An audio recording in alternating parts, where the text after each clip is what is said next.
on the route tab here. We're still on this same trip.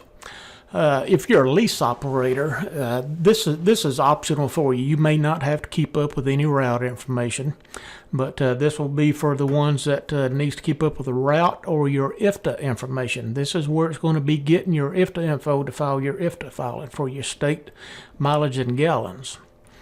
But what you want to do here, always make sure that you have all of your fuel expenses entered in for this trip before you do the route.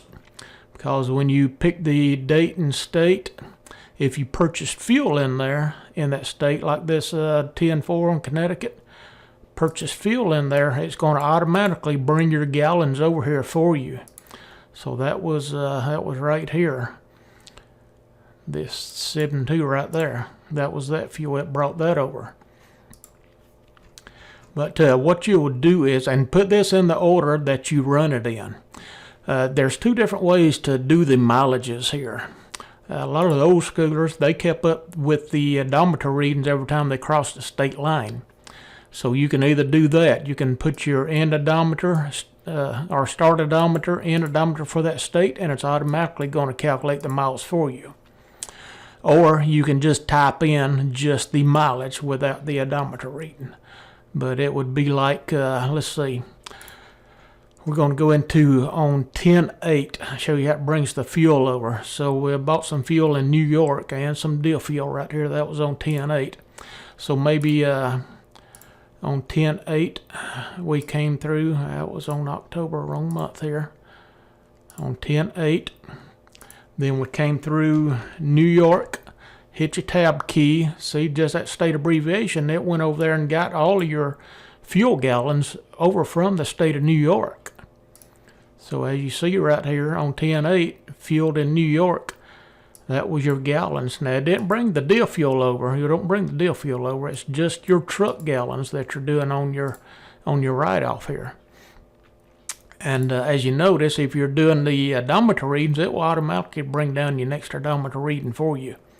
Or if not, if you're not doing it that way, you can just come over here and just manually type in the mileage yourself. So either way you want to do that. And then optional highways travel, just put in your highway travel number that you traveled over here. And as you go through there, it's going to automatically calculate your total miles and your gallons for you.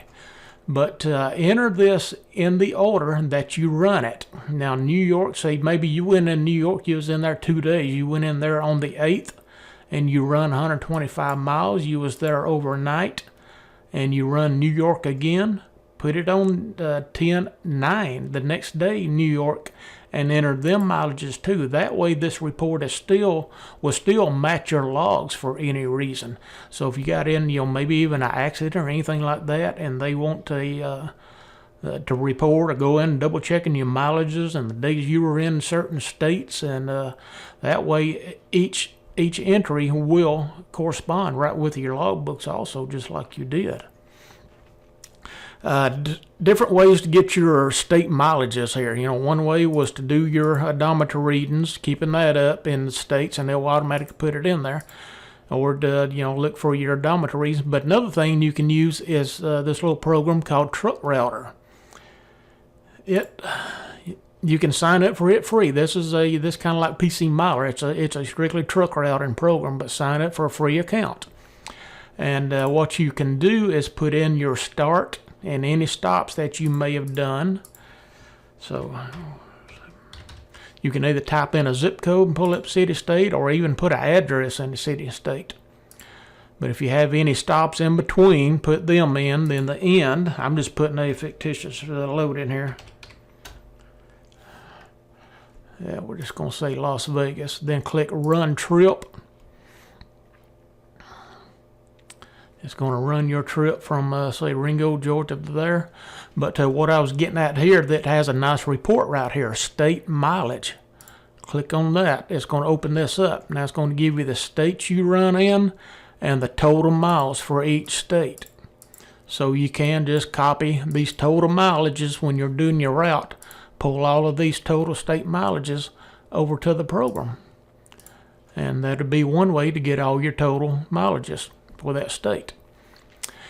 And then once you run this, this information, when you run over in your report, you need to run a IFTA information for a quarterly IFTA. You can go over to the report form and put in your date ranges, and it's going to pull this information right here to do a printout for your IFTA reports.